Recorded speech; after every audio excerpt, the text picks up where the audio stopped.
जय श्री कृष्णा, राधे राधे, जय माता दी। This is Rohini Dixit, your tarot card reader, angel card reader, कुंडली विशेषज्ञ।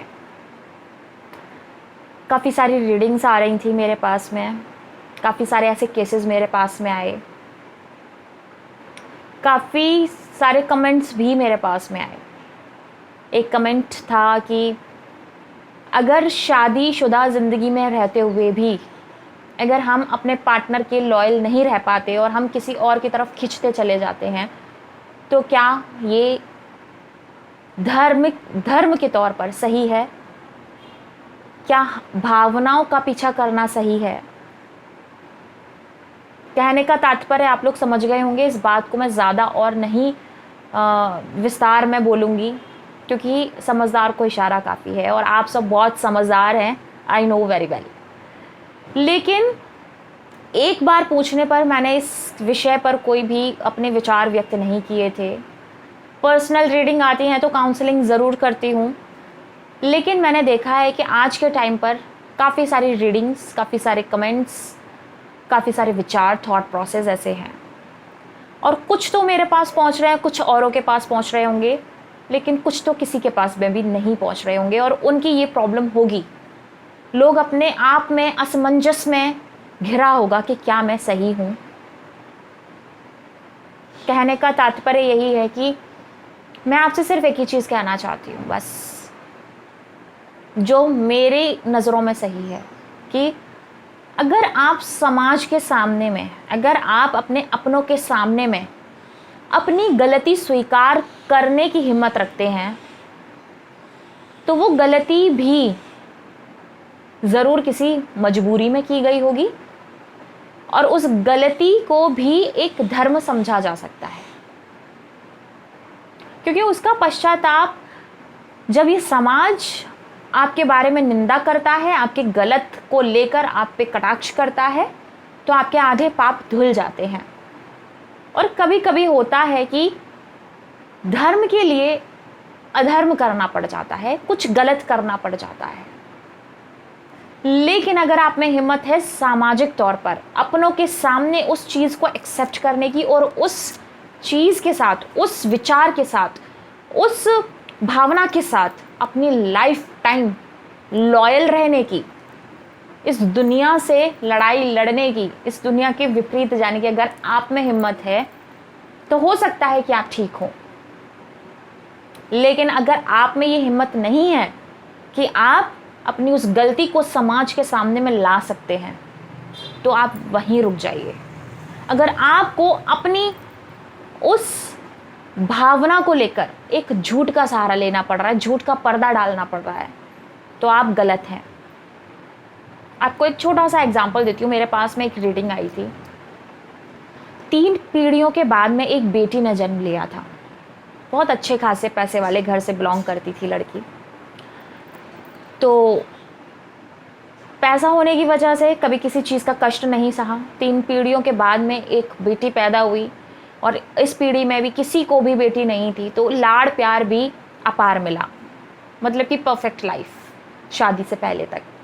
शादी हुई और हर कोई जानता है कि शादी, विवाह बंधन, 7 जन्मों का साथ जिसको बोलते हैं हमारे धर्म में, पति पत्नी का रिश्ता जो होता है वो समर्पण मांगता है, त्याग मांगता है, वो आपकी भावनाएं मांगता है, वो संघर्ष मांगता है, वो समय मांगता है। शायद से वो लड़की इतने प्यार प्रेम इन सब में पली थी कि वो ये सब उस रिश्ते को नहीं दे पाई, और वो शादी के बाद में कुछ समय बाद में ही एक गलत राह पर चल दी, जिस राह के बारे में मैं इस वीडियो में आपसे डिस्कस कर रही हूँ, जो कि आज की युवाओं की परेशानी है। वो गलत रास्ते पर चली। 5 साल उस गलत रास्ते पर रहने के बाद में आज उसकी ये दशा है कि उसने 2 बार सुसाइड अटेम्प्ट की, क्योंकि जिस इंसान के ऊपर भरोसा किया उस इंसान से दूसरी शादी, यहाँ तक कि पहले पति से डिवोर्स लिए बिना उसने मंदिर में दूसरी शादी करी, और जिसका कोई सबूत नहीं था, कोई वो नहीं था, सिर्फ उसने अपने आप को समझाने के लिए कि मैं सही हूँ, मेरी भावनाएं सही हैं, मैं भावनाओं के साथ चल रही हूँ, दूसरी शादी करी। और वो दूसरी शादी क्योंकि एक झूठ है, क्योंकि ना तो हमारा कानून और ना हमारा समाज, क्योंकि समाज को जब तक आप सच्चाई नहीं बताओगे और जब तक वो एक्सेप्ट नहीं करेगा, वो आपको इजाज़त नहीं देता। तो सामाजिक तौर पर भी, कानूनी तौर पर भी वो इलीगल था, वो सही नहीं था। 5 साल उस रिलेशनशिप में रहने के बाद में, 2 अबॉर्शन करवाने के बाद में, जब उसके एक्सटर्नल लव अफेयर के बारे में, उसके जो दूसरा पति था, जो दूसरा आदमी था, उसकी जब पत्नी को ये चीज़ मालूम हुई तो पत्नी ने अपनी तरफ से सारे घोड़े खोल दिए, सब कुछ कर दिया। और पति भी अपनी पत्नी को समर्थन दिया, अपने बच्चों को देखा, अपने परिवार को देखा, और उसने उस लड़की का साथ छोड़ दिया जिसके साथ में उसने 5 साल रहा था, जिसके साथ में उसने मंदिर में शादी कर ली थी। सिर्फ उस लड़की की भावनाओं के साथ में खेला था, और वो लड़की कोई कम उम्र की नहीं है, 37-38 आसपास में उसकी एज है, कोई कम एज नहीं है। इवन कुछ सालों बाद में उसकी खुद की बेटी शादी के लिए आ रही है, और वो इतना बिलख रही थी, रो रही थी, क्योंकि ना तो उसकी कुंडली में डिवोर्स का कोई सीन था और ना ही उसकी कुंडली में प्यार का कोई सीन था। अब ना वो अपने पति की बची और ना ही वो उस झूठ वाली जो एक दुनिया में उसने पति बसाया था ना, उसकी बची, क्योंकि उस दूसरे इंसान ने उसको पहचानने तक से इनकार कर दिया। जब उसने ये चीज़ रखा कि मेरी इसके साथ शादी हो चुकी है और ऐसा सब कुछ हो चुका है इन 5 सालों में, उसने साफ इनकार कर दिया, क्योंकि वो आदमी अपनी पत्नी, अपने बच्चे, अपने माता पिता, इन सबको नहीं छोड़ सकता था। उसने अपने परिवार को प्राथमिकता दी, लेकिन ये लड़की कहीं की नहीं रही। और ये रियलिटी है। आप एक अनुपमा वाला सीरियल देख रहे हो, तो अनुपमा एक सीरियल है, वो रियलिटी नहीं है। इस दुनिया में वैसा नहीं होता है। तो उससे इन्फ्लुएंस होके अगर आप भावनाओं में बह रहे हो, तो मैं आपको ये भी बता दूं कि उस सीरियल में भी वो भावनाओं में नहीं बही थी। उसने स्टेप बाय स्टेप चीज़ें की थी, उसने कोई भी गलत चीज़ नहीं की थी, स्टेप बाय स्टेप चीज़ें की थी। लेकिन वो एक सीरियल है, और उस सीरियल से इन्फ्लुएंस बिल्कुल मत होइए, समझिए चीज़ों को, गलत रास्ते पर मत जाइए।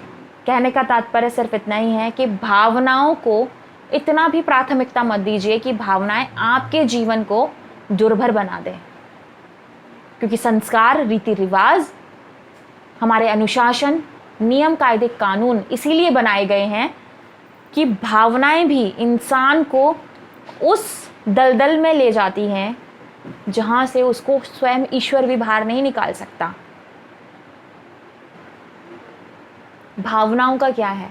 क्या कृष्ण भगवान की भावनाएं नहीं रही होंगी यशोदा माँ के साथ रहने की? लेकिन वो भी कर्तव्यवश यशोदा माँ नंद बाबा को छोड़कर गए थे।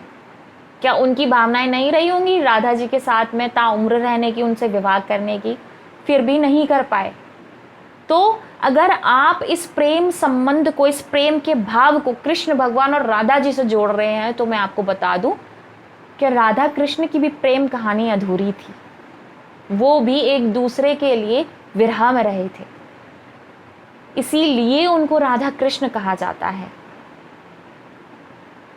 किसी से अट्रैक्शन, किसी से इन्फेक्चुएशन होना बहुत आम बात है, लेकिन अपनी बसी बसाई गृहस्थी, अपने बसे बसाए परिवार को धोखा देना, उसको तोड़ देना और इस समाज की निंदा के पात्र बनना और एक समय पर जाकर मौत की भीख मांगना, ये उससे भी बड़ा पाप है।